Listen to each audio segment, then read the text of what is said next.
how to change hotspot name on Android. Hey everyone, welcome back to the channel.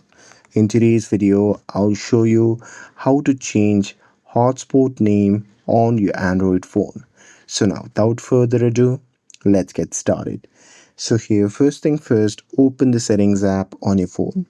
And now here, once you're inside the app, simply scroll down and there you can just tap on portable hotspot option. And now here in this section you'll see the option labeled as set up portable hotspot, so there you can just select that option.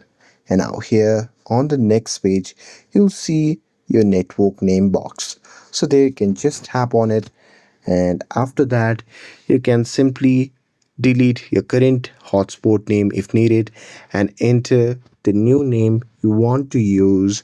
And here, once you're done with it, you can just tap on the check mark option, which can be seen in the top right corner of the screen, to apply the changes.